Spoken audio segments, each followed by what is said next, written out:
वंचित बहुजन आघाडीची जी भूमिका होती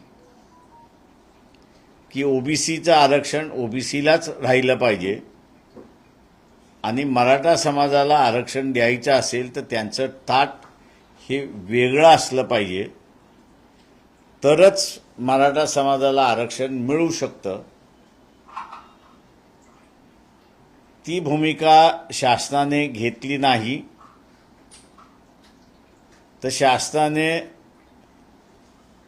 सर्व मराठा हे कुणबी समजावेत म्हणून असा जो GR काढला,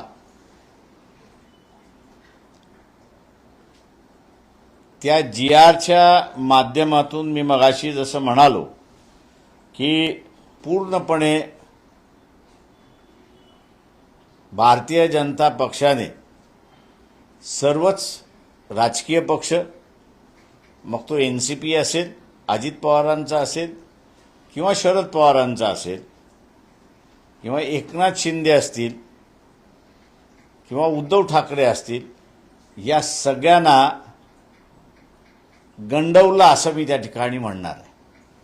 फसवलं सुद्धा असं म्हणणार नाही, पण भारतीय जनता पक्षाने त्यांना पूर्णपणे गंडवलं असं मी त्या ठिकाणी म्हणणार आहे. की त्या अंतर्गत म्हणजे आरक्षण देता येणार नाही, परंतु मनोज जरांगे पाटील हेच म्हणत आहेत की आम्ही स्टेजवरती शब्द घेतलाय राधाकृष्ण विखे पाटलांचा की GR मध्ये आम्ही चेंजेस पण आणू शकतो. मग आपल्याला या संदर्भात प्रश्न असा आहे, GR मोठा की जजमेंट मोठं? जजमेंट मोठं. त्याच्यामुळे जजमेंटनी एकदा असं म्हटलं की सर्वच मराठ्यांना कुणबी म्हणून संबोधता येत नाही, असं ज्यावेळेस म्हटलेलं आहे,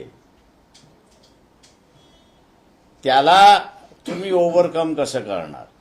हे जजमेंट आम्हाला माहीत होतं आणि म्हणून वंचित बहुजन आघाडीने जी भूमिका घेतली होती की ओबीसीचं आरक्षण ओबीसीना राहू द्या, मराठा समाजाला आरक्षण द्यायचं असेल तर त्याला वेगळं आरक्षण तुम्हाला द्यावं लागेल. आणि ते जर वेगळं आरक्षण दिलं असतं तर त्याचं पॅरामीटर सरकार कोर्टाने पाहून त्यांचं कन्फर्म केलं असतं असं मला वाटते. आणि दुसरा ओबीसींचा असणारा इश्यू आहे, हे जजमेंट जरी अस्तित्वात असलं तरी ओबीसींना स्वतःच्या अधिकारासाठी लढावं लागेल, मोर्चे काढावे लागतील, आंदोलनं करावे लागतील, बैठका घ्याव्या लागतील. आणि ओबीसीचे जे मंत्री आहेत त्यांनी कॅबिनेटमध्ये कशा रीतीने प्रेशर घालायचं, प्रेशर ठेवायचं, याचाही ओबीसी मंत्र्यांना विचार करणं गरजेचं आहे असं मी त्या ठिकाणी मानतो.